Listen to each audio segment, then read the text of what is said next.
ইয়া বাৰিষা খৰালি বুলি কোনো হেৰি নাই বাৰে মাহে মানে এনেকুৱা পানীৰ তলত আমি পানীৰ ওপৰেদি অহা যোৱা কৰিব লাগিব নাওৱে আমাৰ একমাত্ৰ ভৰসা গতিকে নাও অবিহনে আমি পাৰাপাৰ হ'ব নোৱাৰো গতিকে ইয়াৰ শতাধিক ছাত্ৰ ছাত্ৰী এই জেগাৰ পৰা আমাৰ কলংপুৰ হাই স্কুল হ'ল বা জ্যোতিবাগলা হায়াৰ ছেকেণ্ডেৰীলৈ অহা যোৱা কৰে MCD লৈ কিছুমান ল'ৰা ছোৱালী যায় কনকলতালৈ কিছু ছাত্ৰ ছাত্ৰী যায় গতিকে আমাৰ ইয়াত মানে দুটা পঞ্চায়তৰ সংলগ্ন এৰিয়া এটা ইচ্ছা কৰিলে চৰকাৰ বা প্ৰতিনিধিয়ে ইয়াত এটা সুগম ব্যৱস্থা এটা কৰি দিব পাৰে দলঙৰ মানে কাৰণে আমি বাৰবাৰ মানে এনেধৰণে আপত্তি কৰিছো ৰাইজেও মানে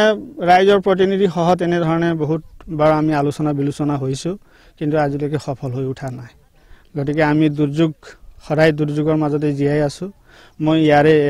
এই অঞ্চলৰে লগুটি মধ্য ইংৰাজী বিদ্যালয় বেচৰকাৰী অনুষ্ঠানৰ এজন শিক্ষক চৰকাৰে আজি পৰ্যন্ত আমাক মানে হেমাই চকুৰে চাই আছে স্কুলবিলাক প্ৰাদেশিকৰণ কৰি দিয়া নাই গতিকে আজি আপোনালোকৰ জৰিয়তে আমি শিক্ষামন্ত্ৰীলৈ অনুৰোধ কৰোঁ যে এই অহা কেইদিনৰ ভিতৰতে আমাক এই সমস্যাটো পাৰাপাৰ কৰি দিলে আমিও নথৈ কৃতাৰ্থ মানিলোহেঁতেন